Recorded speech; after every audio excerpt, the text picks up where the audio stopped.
Hello guys, this is sir Mahad Aamir.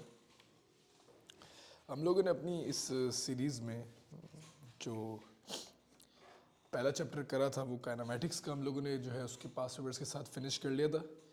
फिर last में मैंने मास वेट डेंसिटी के चैप्टर को भी जो है फिनिश किया और वो सारी चीज़ें जो हैं इसी प्लेलिस्ट में मौजूद हैं। जो नेक्स्ट चैप्टर हम लोग शुरू करने लगे थे वो फोर्सेस का।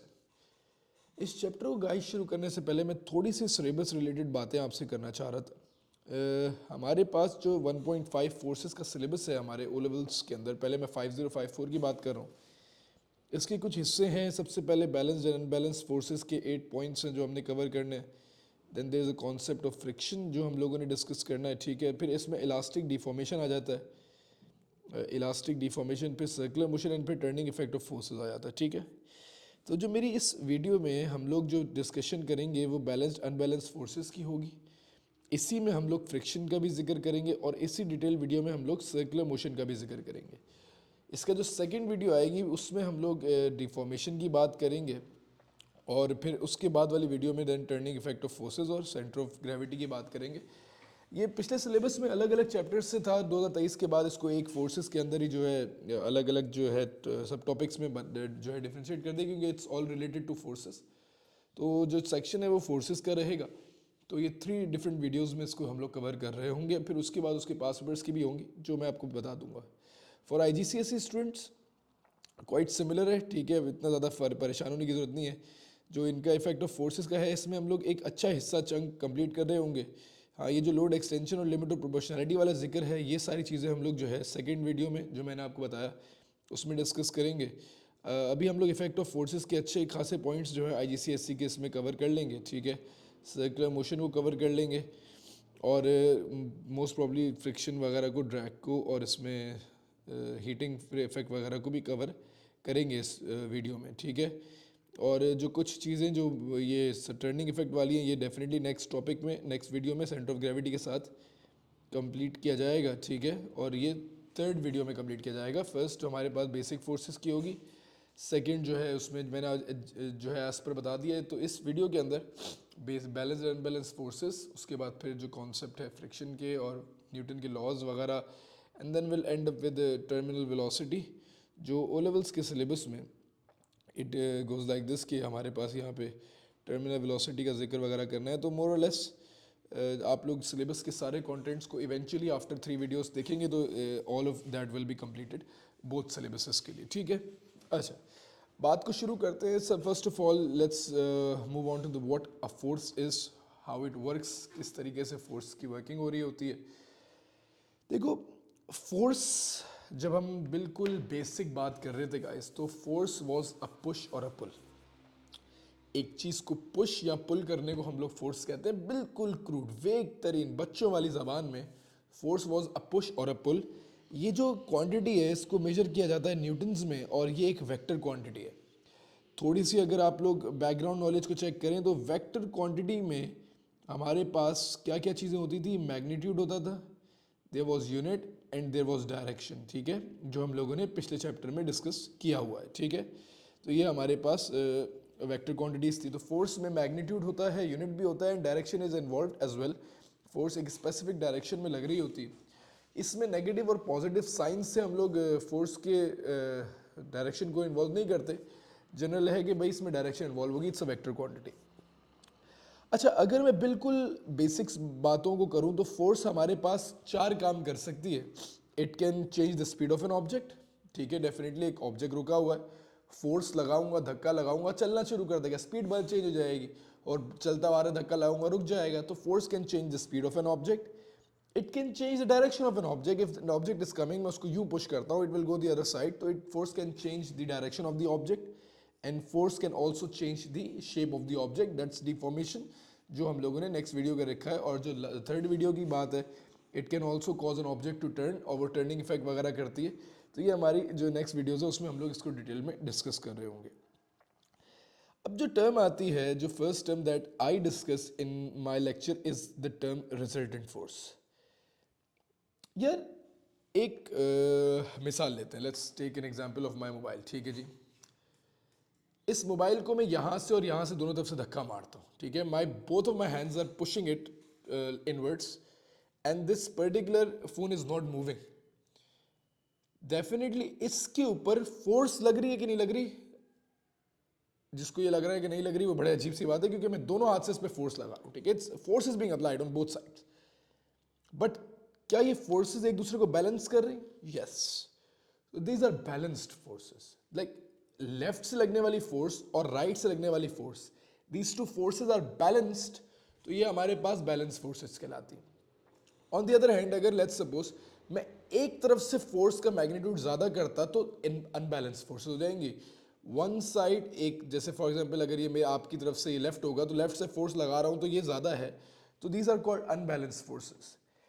तो जो रिजल्टेंट फोर्स है बेटे, resultant force is a single force जो डिस्क्राइब करती है सारी की सारी फोर्सेस को। आसान भाषा में एक एक्स्ट्रा फोर्स है, एक एक्स्ट्रा फोर्स है। फॉर एग्जाम्पल लेट्स से कि मैं एक छोटी सी मिसाल अपने फ़ोन की लेता हूँ, लेट्स सपोज पहले।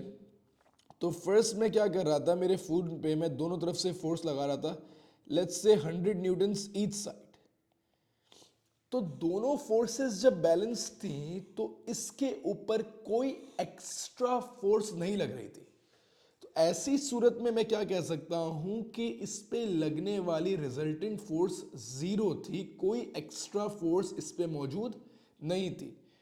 बट अगर मैं इसी बात को थोड़ा सा और डिटेल में बताता हूँ, जब मैंने एक हाथ की फोर्स बढ़ा दी थी, तो जब एक तरफ की फोर्स ज्यादा हो जाती है तो ऐसी सूरत में फोर्सेस बैलेंस नहीं होती, and that extra bit of force जो मैं बड़ी फोर्स में से छोटी को सब्ट्रैक्ट करके एक्स्ट्रा रिजल्टेंट एक्स्ट्रा फोर्स निकालता हूं, that force is known as a resultant force.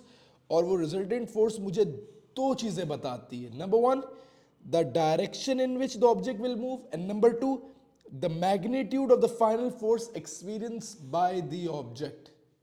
एक ऐसा फोर्स का मैग्नीट्यूड जो एक्चुअली उसको मूव करवाने में एक्सपीरियंस करेगा object, that is basically the resultant force.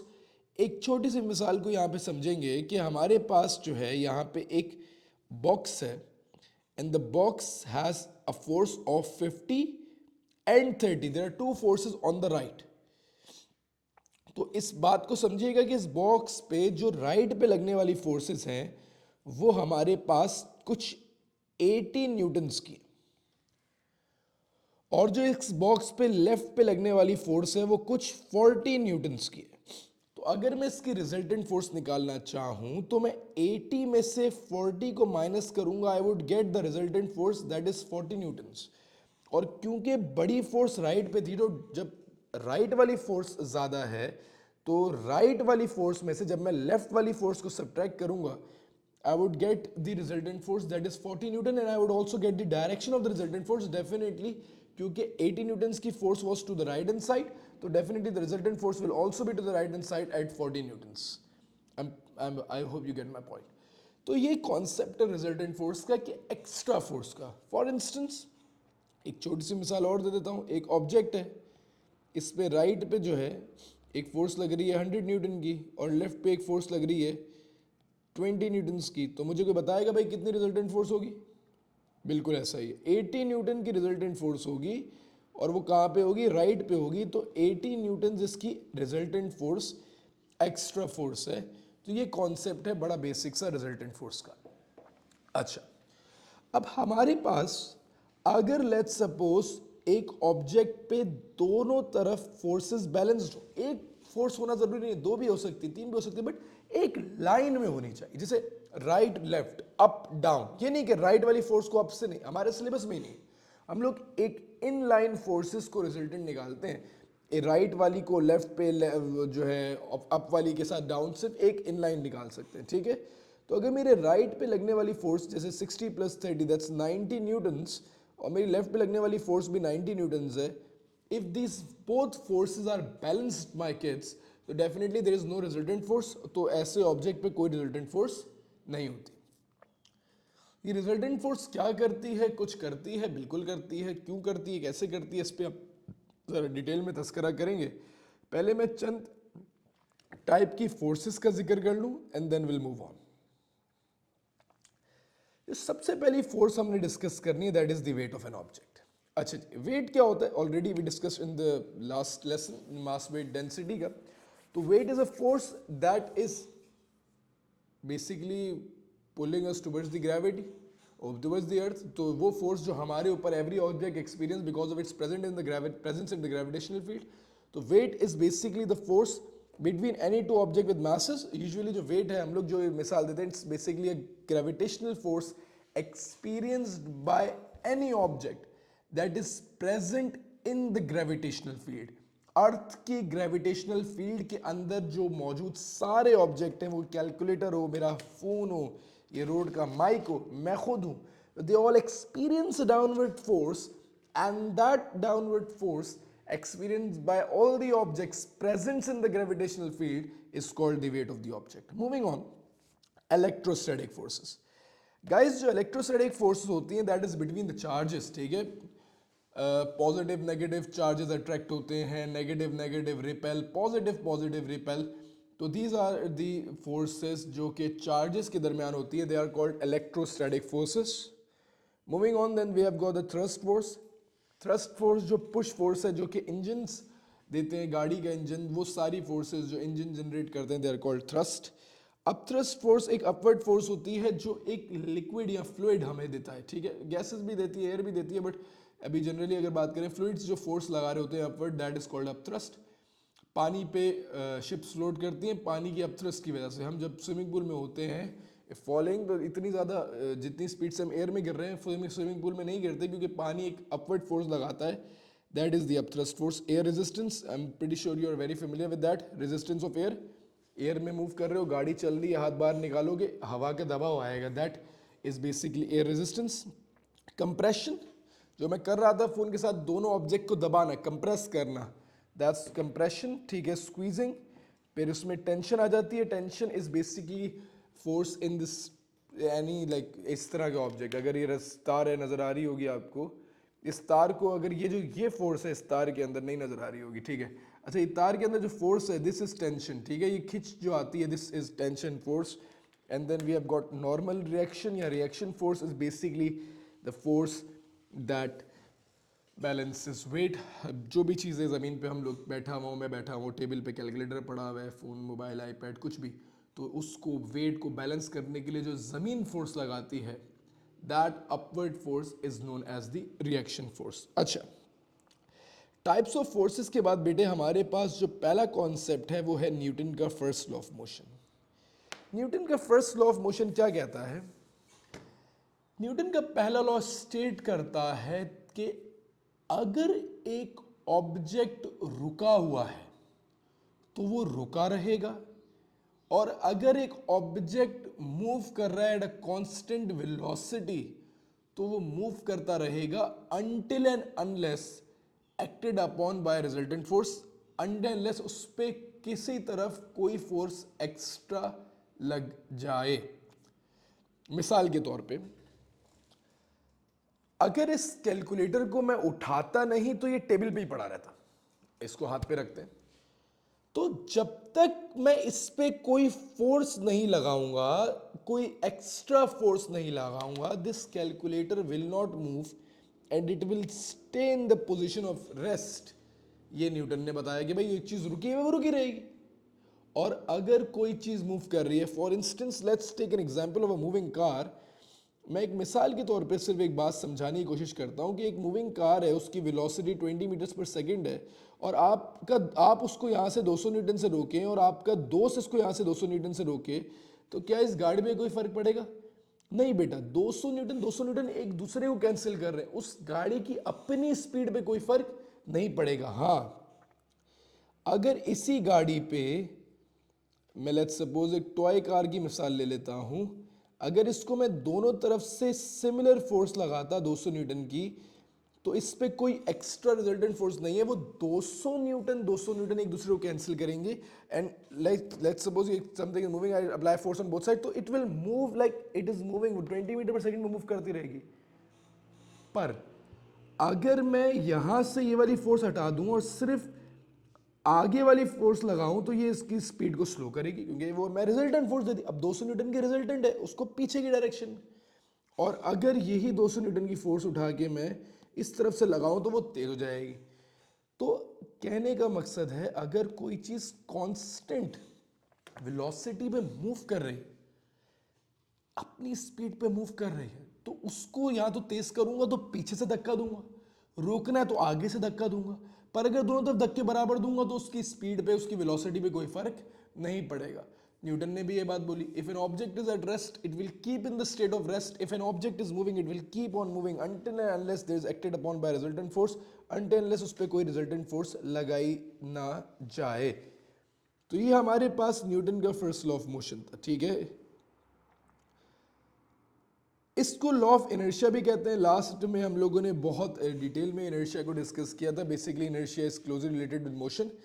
तो द इनर्शिया होता क्या है, it is tendency of an object to continue its state of rest और in uniform motion unless acted upon by an external force. तो inertia basically मैंने बताया था कि ऑब्जेक्ट जो रुका हुआ है वो रुका रहना चाहता है। तो ये इनर्शिया की प्रॉपर्टी होती है। ये हमने मास वेट डेंसिटी में द प्रोडक्ट मास में डिस्कस किया था। You can look at the previous video, इसके लिए थोड़ा सा आपको आइडिया हो जाएगा, ठीक है। इनर्शिया बेसिकली ऑब्जेक्ट्स की resistance to change in motion, we already discuss that. बताओ, हर ऑब्जेक्ट चाहता है कि वो रेस्ट में है तो रेस्ट में रहे, और कांस्टेंट स्पीड में है तो कांस्टेंट स्पीड में रहे। वो मूव करना नहीं चाहता, वो अपनी स्टेट को चेंज करना नहीं चाहता।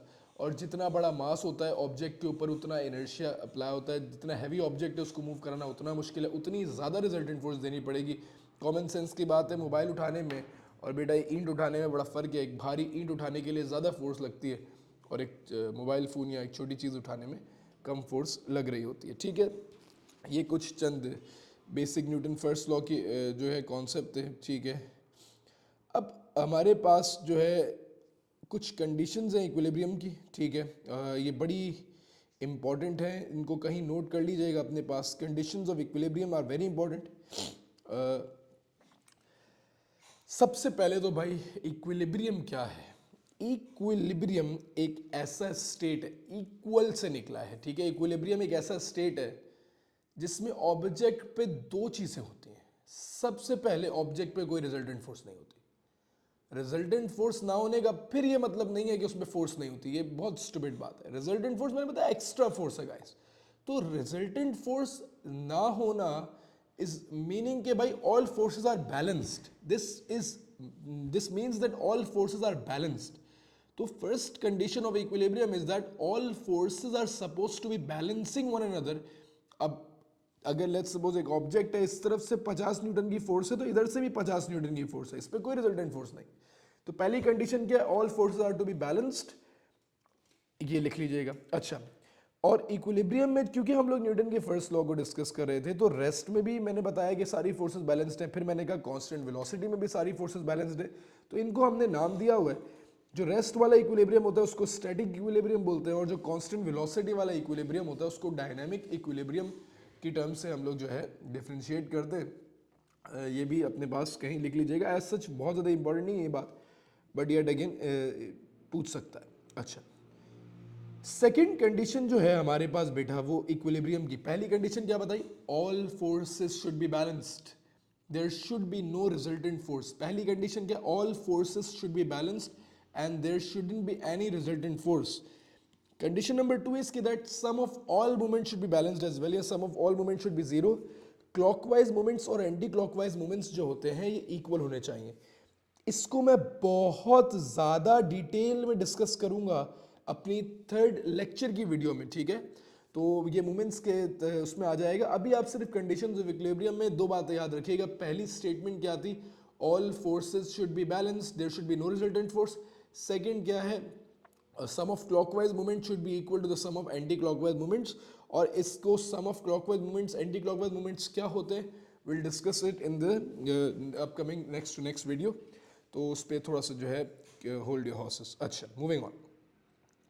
अब मैं स्टेटमेंट पे आ रहा हूं कि न्यूटन के सेकंड लॉ की, न्यूटन का फर्स्ट लॉ हो गया, न्यूटन का फर्स्ट लॉ जो है समझ भी आ गया हम लोगों को, ठीक है। न्यूटन के सेकंड लॉ पे आते हैं। न्यूटन का सेकंड लॉ क्या है, वो फोर्स को डिफाइन करता है। तो Newton second law states that, पहले तो बेटा है क्या फोर्स की डेफिनेशन असल। अब ये पुश और पुल जो है ना बेटा वो दुनिया से बाहर चला गया, अब फोर्स की असल डेफिनेशन पे आता है। तो force is basically rate of change of momentum. What is force? It is equal to the rate of change of momentum, या it is basically rate of change of momentum.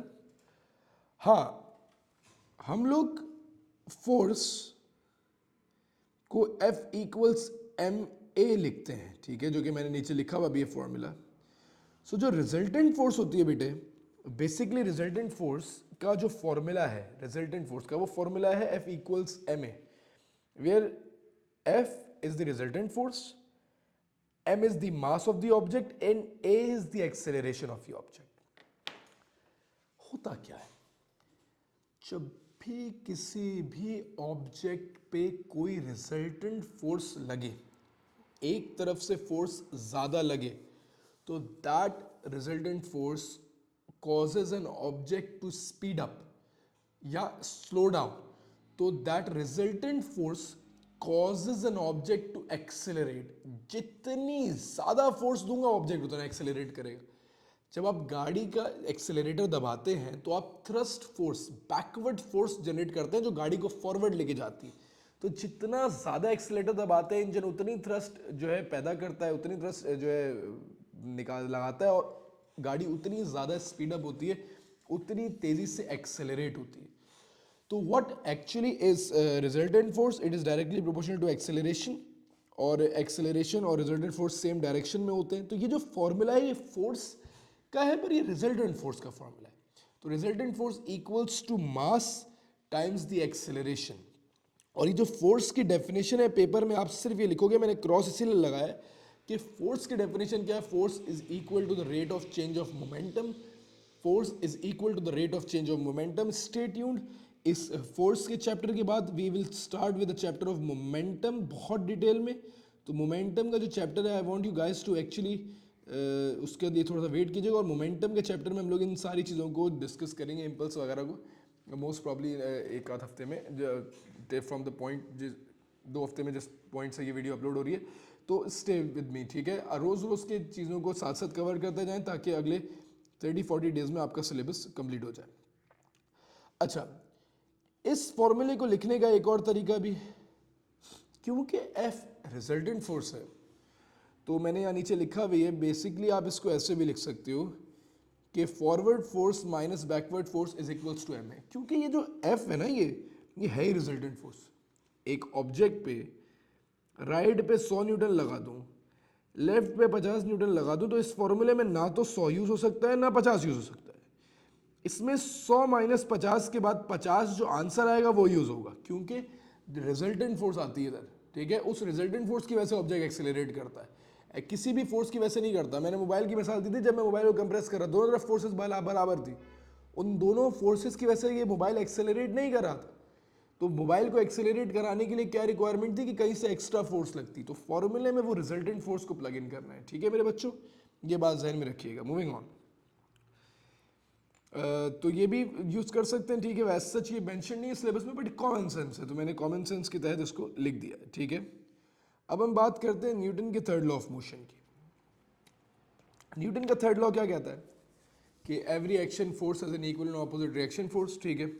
अगर एक body force exert करती है, अगर let's suppose मैं इसको पंच करता हूँ अपने हैंड को, तो जितनी फोर्स मेरा हैंड इस हाथ पे लगाता है वही सेम फोर्स मेरा हाथ इस पंच पे लगाएगा. तो एक दूसरे को बैलेंस करेंगे. If you hit a ball with a bat, तो जितनी फोर्स बॉल का इम्पैक्ट बैट पे होता है, सेम फोर्स बैट बॉल पे लगाती है, and both of the forces are equal in magnitude and opposite in direction, ठीक है. Acting on different bodies their same type of forces. यार समझते हैं इस बात को. मैं कहता हूँ यार कि बॉल और बैट की मिसाल लेते हैं. बॉल वाली फोर्स जो बैट पे लगा रही है दैट्स F1, और जो बैट लगा रहा है दैट इज F2. एक मिसाल है, समझिएगा. ये भी MA से आ जाएगी, ये भी MA से आ जाएगी. बच्चे बोलते हैं सर मैंने बॉल को तो छक्का मारा, बॉल तो हो 80 मीटर का छक्का था, शायद अफरीदी हो रहे थे, तो साइम अयूब कह लेते हैं, ठीक है.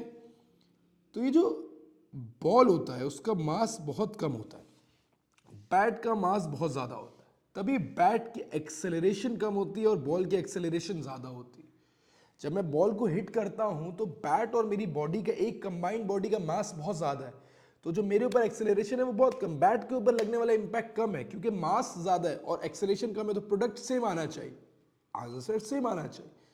जो बॉल है उसका मास बहुत कम है, उसकी एक्सेलरेशन ऑटोमेटिकली बहुत ज़्यादा हो जाएगी सेम अमाउंट ऑफ, इसीलिए वो बॉल एक्सेलरेट करके 80 मीटर का छक्का जाता है। हालांकि दोनों बॉडीज पे लगने वाली फोर्सेस इक्वल होती हैं, बट क्योंकि एक ऑब्जेक्ट का मास ज़्यादा है दूसरे ऑब्जेक्ट के मुकाबले में, और तो उस पर जो एक्सेलरेशन है वो कम इम्पैक्ट होगा, और जिसका मास कम है उस पर एक्सेलरेशन का इम्पैक्ट ज़्यादा हो।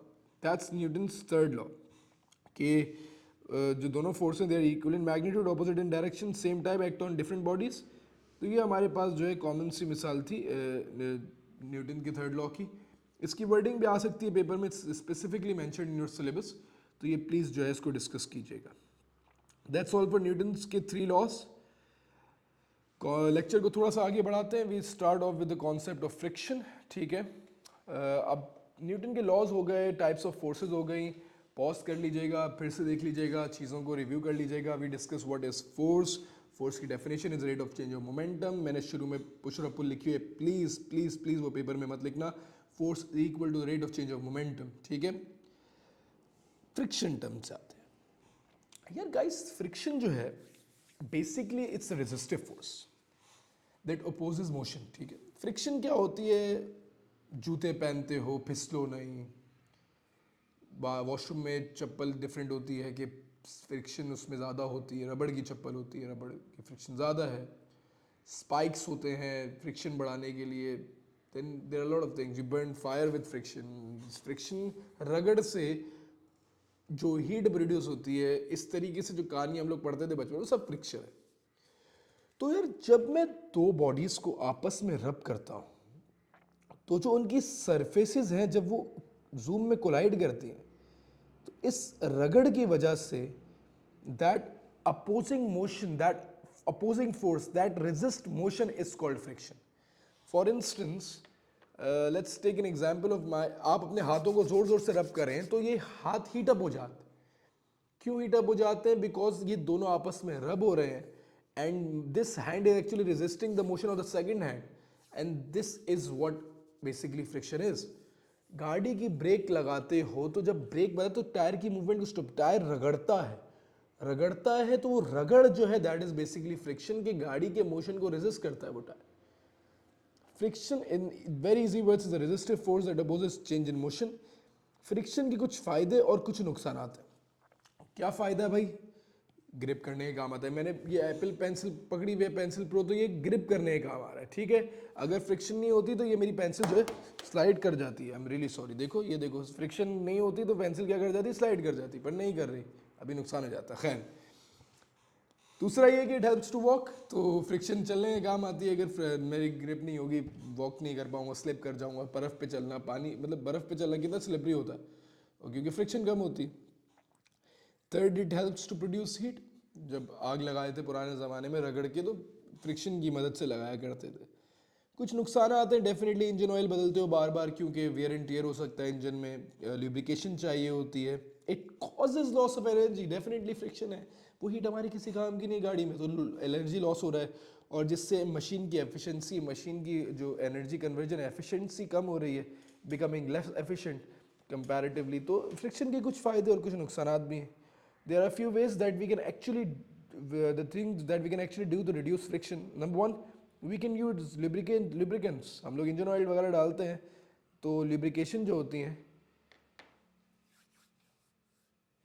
अल्हम्दुलिल्लाह, I'm really sorry, अच्छा, फ्रिक्शन को रिड्यूस करती है। देन वी हैव गॉट, मस्जिद में अगर देखो तो सरफेस बहुत ज़्यादा पॉलिश होती है मस्जिदों में, एंड जहाँ भी हम लोगों ने नंगे पैर जो है वॉक करनी होती है, वहाँ पे बहुत हम लोग जो है स्मूथ सरफेसेस बनाई जाती हैं, उनको पॉलिश किया जाता है ताकि फ्रिक्शन के मैग्नीट्यूड को कम किया जा सके और इजी टू लेस फ्रिक्शन हो जाए। Third is basically using round objects.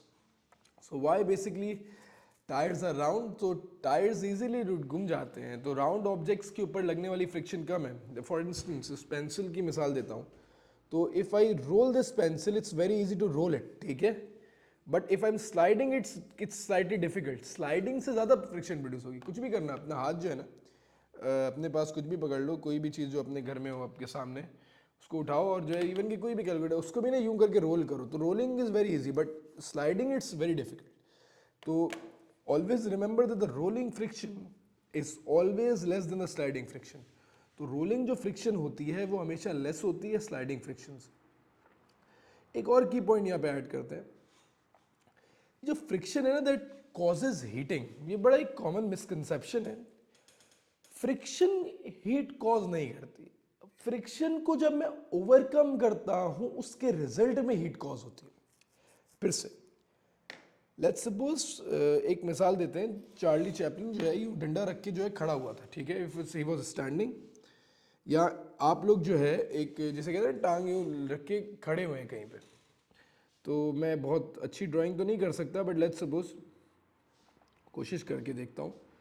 तो ये डंडा इसने यूं करके रखा हुआ है, ठीक है जी, एक हाथ से पकड़ा हुआ है इसने, डंडा दूसरा हाथ दिया है और डंडे की बल पे ही खड़ा हुआ है, ठीक है, लाइक दिस. अब वो डंडा स्लिप नहीं कर रहा बिकॉज ऑफ फ्रिक्शन. या आप जो है हैंड ब्रेक लगा के गाड़ी को स्टैंड, आसान मिसाल लेते हैं यार, इतनी मुश्किल है. हैंड ब्रेक पे गाड़ी आपने खड़ी की हुई है, टायर मूव नहीं कर रहे, गाड़ी फ्रिक्शन की वजह से रुकी हुई है, ब्रेक दबाया हुआ है ना, गाड़ी के टायर कोई गर्म नहीं हो रहे, हाथ लगाना गाड़ी के टायर ठीक रहेंगे. हैंड ब्रेक पे गाड़ी खड़ी हुई है, गाड़ी के टायर ठीक है, फ्रिक्शन है, अपनी फ्रिक्शन की वजह से रुका हुआ है. हाँ, पर अगर उस हैंड ब्रेक के साथ मैं गाड़ी को चला दूं तो टायर हीटअप हो जाएंगे. तो फ्रिक्शन को जब ओवरकम करते हैं, जब फ्रिक्शन को ओवरकम करके रगड़ता है ऑब्जेक्ट को, फ्रिक्शन को ओवरकम करते हैं, दैट बेसिकली कॉजेज हीटिंग. तो an object is like force to overcome friction, उसकी वजह से जो रिजल्ट आता है उससे हीट प्रोड्यूस होती है, that is the result of heat. तो ये हमारे पास फ्रिक्शन के जनरल कॉन्सेप्ट थे. Moving on. अब हमारे पास जो नेक्स्ट स्टेटमेंट्स हम लोगों ने डिस्कस करनी है आज की लेक्चर में, that is going to be thinking, braking and stopping distance. Kinematics से थोड़ा सा लिंक है इसका, पर ये हमारे चैप्टर में था तो मैं उसको जो है जरा डिस्कस करूंगा. For instance, let's take an example of a person and there is an example, there is a car, there is a driver over there. यहां से इस ड्राइवर को सामने एक बंदा नजर आ गया और ये वाला डिस्टेंस इसने ट्रेवल किया और यहाँ पे इसने ब्रेक लगाई और यहाँ आके गाड़ी स्टॉप हो गई, बंदा बच गया. जब मैं कोई हैजर्ड, कोई प्रॉब्लम या कोई मसला देखता हूँ तो I don't just go and applying brakes, no no, I take a couple of seconds, एक दो second I take in order to process that in my mind, and then I apply the brakes and then I stop the car. So the distance traveled, वो distance जो travel हो रहा है while I'm thinking of applying the brakes, that distance, this is called thinking distance. The distance traveled while I'm thinking of applying brakes. Once I press the pedal and अब मेरी गाड़ी रुक रही है, तो ये जो डिस्टेंस मैं ट्रेवल कर रहा हूं, ब्रेक लगाने के बाद, बेटा ब्रेक लगा के टक करके गाड़ी तो नहीं रुकेगी ना, ब्रेक लगी थोड़ी सी आगे, the distance travelled after the brakes are applied till the object is at rest, या जो जितनी भी स्पीड तक पहुंचना था, वो जो ब्रेक लगाने के बाद का जो डिस्टेंस ट्रेवल होगा, that is called the braking distance. ठीक है जी. और स्टॉप करने के लिए मुझे थिंकिंग और ब्रेकिंग दोनों डिस्टेंस चाहिए. तो total stopping distance is the sum of thinking distance and braking distance. Let's discuss it one more time, सुकून से समझिएगा, कुछ भी मुश्किल नहीं. तो थिंकिंग डिस्टेंस क्या है? The distance when driver is thinking of applying brakes, that is called the thinking distance. Then once the brakes are applied, the distance that takes that is traveled by the car or the object or any other like motorcycle or everything, the distance traveled after the brakes are applied till the object comes to rest is called the braking distance, and the stopping distance is the sum of thinking distance and the braking distance. तो इन दोनों का जो sum होगा, that will be considered as the stopping distance, total stopping distance. याद रखिएगा, एक general speed time graph में यहाँ पे दिखाता हूँ, ठीक है, एक स्पीड टाइम ग्राफ समझिएगा. बेटे स्पीड टाइम ग्राफ में ये बात याद रखिएगा कि जो थिंकिंग डिस्टेंस है उस वक्त तक मैंने ब्रेक नहीं लगाई, तो स्पीड टाइम ग्राफ में स्पीड के ऊपर कोई फर्क नहीं पड़ेगा जब तक मैं थिंक कर रहा हूँ, और जब मैं ब्रेक लगाऊंगा तो ऑब्जेक्ट डिसेलरेट करके eventually it will come to rest. तो इस चीज़ को समझिएगा कि अगर काइनेमेटिक्स की वर्किंग आप लोगों को 100% याद है और आपने वीडियो कंप्लीट देख ली और सारे पासवर्ड्स भी देख लिए हैं, तो ये जो डिस्टेंस ट्रेवल हो रहा है ये थिंकिंग डिस्टेंस का है, क्योंकि इस दौरान स्पीड में कोई कमी नहीं आई। और जो ये वाला डिस्टेंस हो रहा है ग्रीन वाला, that is going to be the braking distance, क्योंकि अब मैंने ब्रेक लगा दी, डिसेलरेशन है। तो ये डिस्टेंस ब्रेकिंग डिस्टेंस और थिंकिंग डिस्टेंस निकाल सकते हैं एरिया अंडर द ग्राफ से। थिंकिंग डिस्टेंस जो है स्पीड ही चेंज नहीं हुई, थिंकिंग डिस्टेंस में थिंकिंग के दौरान स्पीड सेम रहती है, ब्रेक लगाऊंगा तो गाड़ी स्लो होगी। तो ये स्पीड टाइम ग्राफ है, स्पीड कम यहाँ से शुरू हुई तो यहाँ पे ब्रेक लग गई, स्पीड कम होते होते फिर ऑब्जेक्ट रुक गया। इसमें चंद मैंने वेरिएशन रखी हुई है कि यार अगर हमारे पास नए टायर्स होंगे, न्यू टायर्स में जो है ब्रेकिंग डिस्टेंस कम होगा क्योंकि जल्दी से ब्रेक लग जाएगी। ओल्ड टायर्स होंगे, रोड वेट होगी, ग्रीसी होगी, तो हो सकता है उसको ज़्यादा जो है डेफिनेटली ज़्यादा जो है उसका ब्रेकिंग डिस्टेंस होगा, तो लाइन जो है उसका ग्रेडियंट थोड़ा सा लेस स्टीपर होगा, तो उसको ज़्यादा टाइम लगेगा। It will take more time to come to rest क्योंकि उसकी फ्रिक्शन का मैग्नीट्यूड कम है। तो अगर याद रखिएगा ब्रेक्स वॉर्न आउट हो या रोड वेट हो या रोड ग्रीसी हो, ऑयल गिरा हुआ हो, कई भी ऐसी चीज़, कोई भी ऐसा कॉन्सेप्ट जिससे फ्रिक्शन का मैग्नीट्यूड कम हो रहा है, उससे थिंकिंग डिस्टेंस पे कोई फर्क नहीं पड़ता, बट ब्रेकिंग डिस्टेंस पे फर्क पड़ता है। सोचने की तादाद तो वैसी, हाँ अगर मैंने जो है नशे में हूँ या मैं बहुत ज़्यादा थका हुआ हूँ तो उससे थकने पे, उससे थकन और नशे में होना या इन लाइक जो हमारा उसका है इंग्लैंड का सिलेबस है OCR वगैरह का, उसमें ड्रंक का भी कॉन्सेप्ट आता है कि इफ़ यू आर ड्रंक और समथिंग, तो उस सूरत में जो है हमारे पास थिंकिंग डिस्टेंस ज़्यादा हो सकता है, बट फ्रिक्शन लोड की कम होने से ब्रेकिंग डिस्टेंस इफेक्ट होता है, और अलर्टनेस और टायर्डनेस से जो है हमारे पास थिंकिंग डिस्टेंस इफेक्ट होता है। Eventually it will cause the stopping distance to change. तो इन जनरल अगर मैं लिखूँ तो उसको if the brakes are worn out या if this less friction between the roads and the tyres, definitely deceleration कम होगी and the braking distance will increase, therefore braking distance बढ़ेगा तो स्टॉपिंग डिस्टेंस भी बढ़ेगा। और अगर सेम बात है वेट रोड्स की, तो ये सारी चीज़ें ब्रेकिंग और थिंकिंग डिस्टेंस की आ गई। मूविंग ऑन, अब इसी में जो नेक्स्ट कॉन्सेप्ट हम लोग डिस्कस करेंगे वो सर्कुलर मोशन का था, जो मैंने आप लोगों से जो है कहा था इस वीडियो में हम लोग कर रहे होंगे।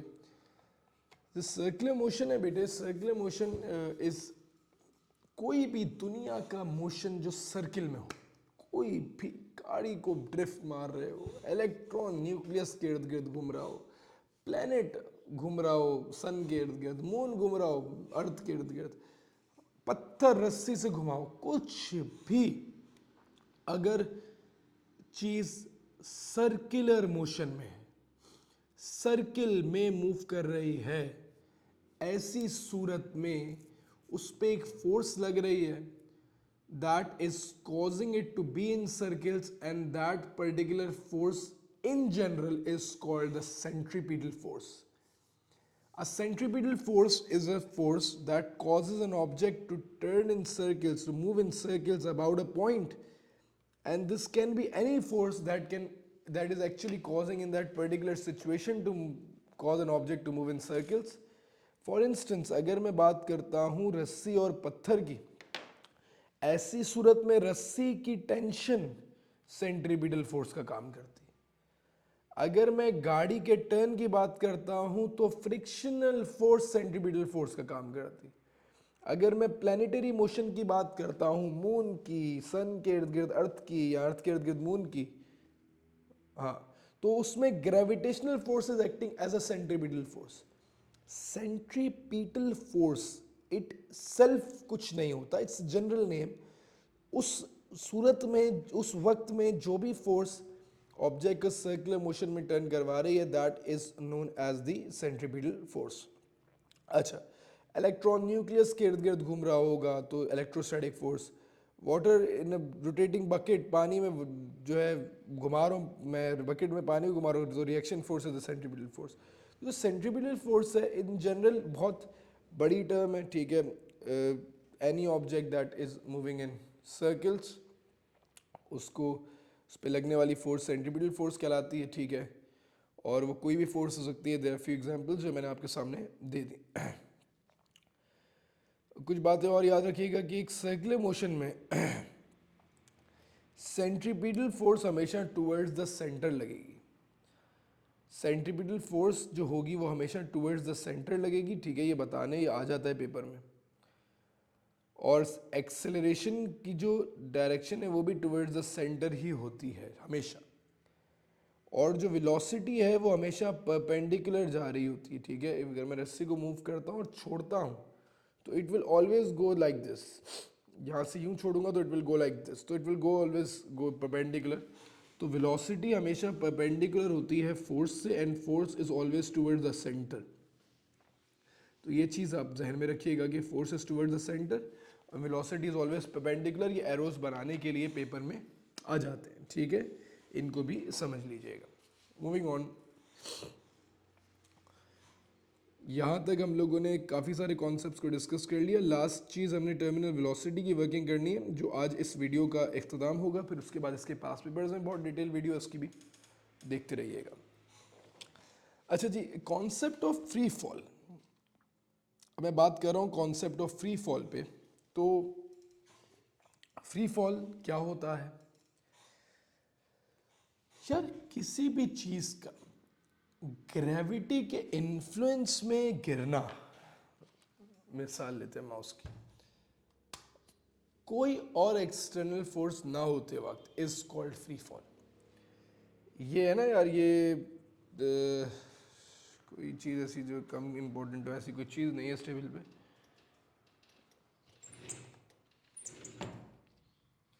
यार कुछ भी कम इम्पोर्टेंट नहीं है। एक सेकंड निकाल लेते हैं कुछ कम इम्पोर्टेंट। कागज़ है ये, ठीक है। कागज़ तो ये है, ठीक है, ये नज़र आ रहा होगा, ठीक है। इसको देखिए, इसको ड्रॉप कर रहा हूँ तो ये फ्री फॉल है, ड्रॉप कर रहा हूँ ये फ्री फॉल है। फ्री फॉल की पहली ज़रूरत क्या है कि ऑब्जेक्ट रेस्ट से शुरू करूँ, ड्रॉप करूँ, ये फ्री फॉल। अगर थ्रो करूँगा तो ये फोर्स्ड फॉल है। Back to the bin, always throw your garbage in the bin, ठीक है। तो फ्री फॉल क्या है कि यार आपने उसको ड्रॉप करना है, रेस्ट से नीचे गिरेगा, दैट्स फ्री फॉल। और अगर मैं उसको थ्रो करूंगा दैट इज फोर्स्ड फॉल। तो free fall is basically falling under the effect of gravity with no external driving force. अगर कोई एक्सटर्नल फोर्स होगी तो it will be called a forced fall. Free fall का जिक्र करना है, टॉप इस हेडिंग ही फ्री फॉल है। तो फ्री फॉल में हम दो चीज़ें पढ़ते हैं, free fall with air resistance and free fall with out air resistance. Free fall with air resistance और विदाउट एयर रेजिस्टेंस क्या है और इसको किस तरीके से देखना है, समझना है, इसके लिए मैं एक छोटी सी वीडियो हमेशा दिखाता हूँ। ये पहले हम देख लेते हैं।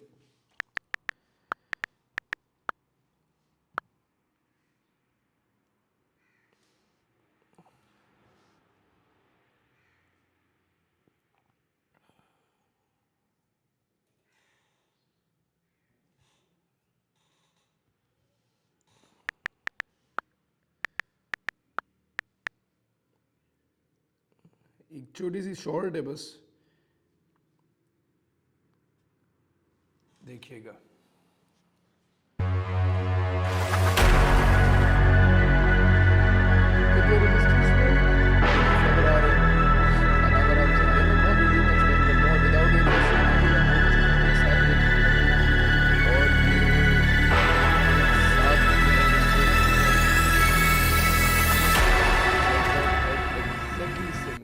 ठीक है,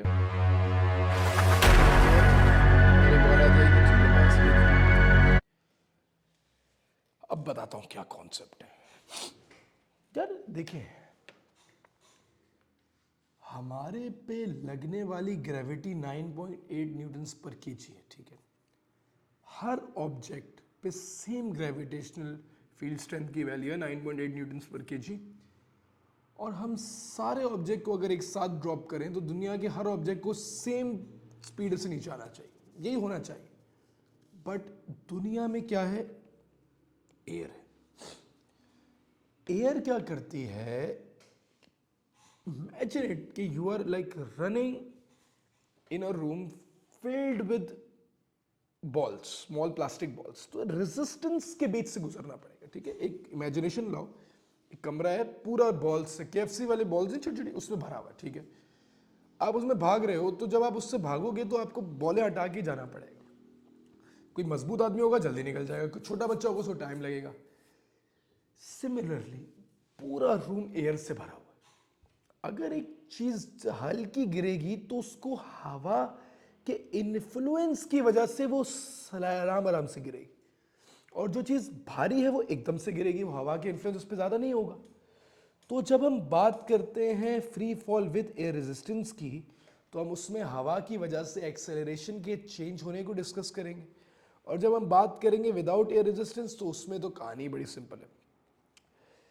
अल्लाह करे ये मिट जाए, मैं तुम्हें बड़ी डिटेल में समझाता हूँ। नहीं मिटेगा, ठीक है, बनाता हूँ आप लोगों के लिए, सुनिएगा इस बात को। यार एक ऑब्जेक्ट, कोई भी ऑब्जेक्ट अब मैं लेता हूँ, मैंने उसको बड़ी हाई हाइट से फ्री फॉल, मैंने जब उसको ड्रॉप किया रेस्ट से, तो इनिशियली जो उसकी एक्सेलरेशन थी वो हमेशा 9.8 होगी, क्योंकि ग्रेविटी की एक्सेलरेशन, अभी तक उस पर एयर रेजिस्टेंस एक्ट नहीं हुई। तो जब मैं उसका एक वेलोसिटी टाइम ग्राफ बनाता हूँ, make sure you guys are done with the last lecture of kinematics, last से लास्ट वाला, क्योंकि ये कॉन्सेप्ट उससे बड़े लिंक है। स्पीड टाइम ग्राफ बना रहा हूँ, तो ऑब्जेक्ट एक्सेलरेट करेगा फर्स्ट फ्यू सेकेंड्स 9.8 से, 9.8 से एक्सेलरेशन है, मतलब उसकी वेलोसिटी बढ़ेगी, स्पीड भी बढ़ेगी और यूनिफॉर्म एक्सेलरेशन होगी। थोड़ा नीचे आएगा, अब क्या होगा, इस पे ऊपर की तरफ एयर रेजिस्टेंस एक्ट करेगी। हाँ, ये खुद नीचे मूव कर रहा होगा, तो ये जो एक्सेलरेशन है अभी 9.8 नहीं रहेगी, कि पहले इसका पूरा वेट इसको नीचे लेके आ रहा था। शुरू में क्या था, जो इसकी फोर्स थी वो वेट था। अब क्या हुआ, थोड़ा नीचे आया, इसके ऊपर एक अपवर्ड फोर्स लगी जो एयर रेजिस्टेंस है, वेट अभी भी लग रहा है, पर अगर शुरू में इसका वेट 100 न्यूटन था, तो इसकी रिजल्टेंट फोर्स भी कितनी थी, 100 न्यूटन थी। अब मान लेते हैं क्योंकि ये मूवमेंट में हवा का दबाव भी तो लग रहा है, गाड़ी का शीशा खोलते हो, हल्की गाड़ी में कम हवा, तेज गाड़ी में ज्यादा हवा महसूस होती है, तो ऑब्जेक्ट स्पीड अप हो रहा है, उस पर एयर रेजिस्टेंस लेट्स सपोज मैं कहता हूँ 20 न्यूटन की लग रही है, वेट अभी भी 100 है, तो अब 100 माइनस 20, इस पॉइंट पे रिजल्टेंट फोर्स कितनी हो जाएगी, 80 हो जाएगी। जब रिजल्टेंट फोर्स डिक्रीज होगी, तो एक्सेलरेशन भी थोड़ी सी क्या होगी, डिक्रीज, मास तो सेम रहता है। आहिस्ता आहिस्ता ये एक्सेलरेशन का मैग्नीट्यूड डिक्रीज होता जाएगा, तो बेसिकली क्या हो रही होगी, डिक्रीजिंग एक्सेलरेशन हो जाएगी टू अ पॉइंट। जब ये गिरता जा रहा है, एक पॉइंट ऐसा आएगा जब इसके ऊपर लगने वाली एयर रेजिस्टेंस और इसके नीचे लगने वाला वेट सेम हो जाएगा, इट्स इन द एयर, इसका वेट और एयर रेजिस्टेंस दोनों एक दूसरे को बैलेंस करेंगे, एंड दैट पॉइंट जब ये दोनों बैलेंस हो जाएंगे, इसके ऊपर रिजल्टेंट फोर्स 0 हो जाएगी, ये रुकेगा नहीं बच्चों, डायनामिक इक्विलिब्रियम में जाएगा। ऑलरेडी मूव कर रहा था, रुका हुआ नहीं था, इट्स मूविंग। एयर रेजिस्टेंस और फ्रिक्शन दोनों, वो एयर रेजिस्टेंस और वेट दोनों बैलेंस हो गए। इस पॉइंट पे इसकी वेलोसिटी कांस्टेंट हो जाएगी। ये कांस्टेंट वेलोसिटी जो हो जाएगी इसकी, that is called terminal velocity. क्या कहलाता है ये, टर्मिनल वेलोसिटी कहलाता है। टर्मिनल वेलोसिटी क्या है कि भाई एक ऑब्जेक्ट गिर रहा था, इनिशियली एक्सेलरेट कर रहा था ड्यू टू ग्रेविटी, उसकी वेट की वजह से ग्रेविटेशन, आहिस्ता आहिस्ता हवा आती गई, उसकी एक्सेलरेशन डिक्रीज होते होते होते देयर कम्स अ पॉइंट जब एयर रेजिस्टेंस और वेट बैलेंस हो गए, उसने टर्मिनल वेलोसिटी रीच कर ली। Terminal velocity is the velocity at which weight and air resistance of an object are equal. एक बार फिर से डिस्कस करते हैं बेटा, बहुत इंपॉर्टेंट कॉन्सेप्ट है, रिलैक्स होके। कोई अब तक वीडियो थक गया, take a pause, go drink water, come back. Initially acceleration gravity 9.8, आहिस्ता आहिस्ता एक्सेलरेशन कम होगी, क्योंकि पहले वेट, फिर आहिस्ता आहिस्ता एयर रेजिस्टेंस भी लगने लग गई, रिजल्टेंट फोर्स कम होते होते there comes a point A, जब इसके दोनों फोर्सेस वेट और एयर रेजिस्टेंस बराबर हो गए, इस पॉइंट पे एक्सेलरेशन जीरो हो गई, and this is going to be the terminal velocity, terminal velocity कहलाएगी। ये पैराशूटिस्ट का केस है।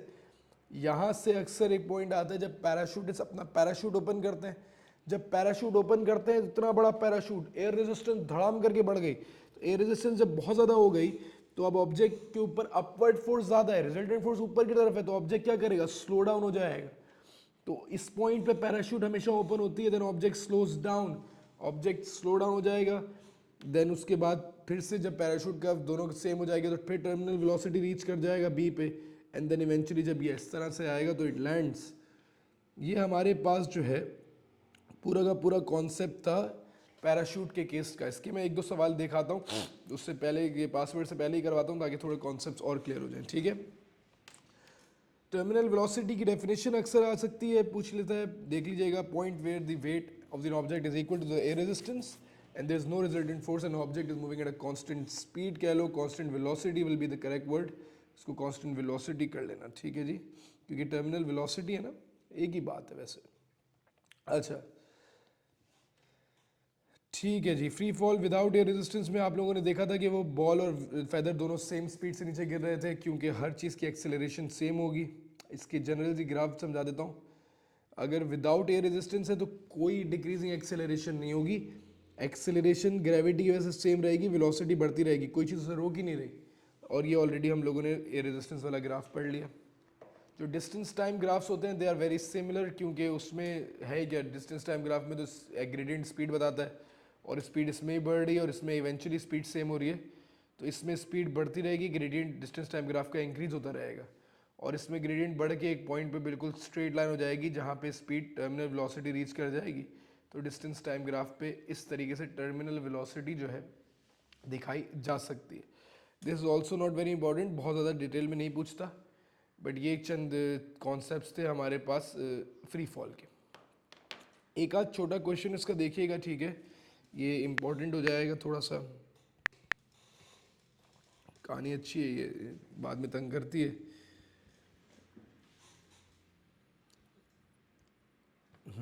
ये देख लेना यार, एक ही क्वेश्चन कराऊंगा, बाकी will keep it in the next session, ठीक है। पैराशूटिस्ट का ही केस है। A free fall parachutist jumps from a helium balloon but does not open the parachute for some time. Figure 1.1 shows the speed time graph, ठीक है जी। State the value of the gradient immediately after time equals 0. याद रखना कोई value नहीं दी हुई, पर हमें पता है इस पॉइंट पे स्पीड टाइम ग्राफ का जो ग्रेडियंट है वो एक्सेलरेशन देता है, और फौरन से जीरो के फौरन बाद जब ऑब्जेक्ट फ्री फॉल में गिर रहा है तो उसकी एक्सेलरेशन जो होगी वो होगी 9.8 मीटर पर सेकेंड स्क्वायर, क्योंकि ग्रेविटी की वजह से जा रहा है। इवेंचुअली वो डिड्यूस होगी, फिर डिक्रीजिंग एक्सेलरेशन होती जाएगी इवेंचुअली, और फिर ये terminal velocity. Explain why the gradient has this value, because क्योंकि देखिए ना, पैराशूट है, jumps from helium balloon, does not open the balloon for some time, तो it is equal to acceleration due to gravity.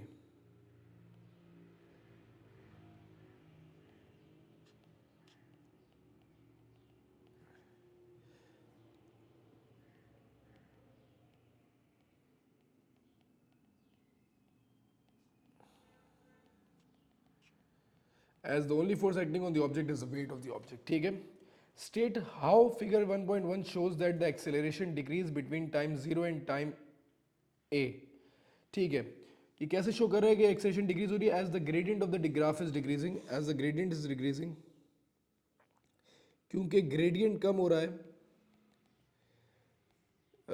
कोई बहुत detail में लिखना चाहे तो since the gradient of speed time graph gives us acceleration, as the gradient is decreasing the acceleration is decreasing.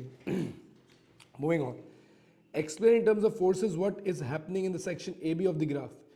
AB अभी बताया कौन सी velocity है, terminal velocity है। AB में parachutist in terms of forces, weight is equal to the air resistance and there is no resultant force.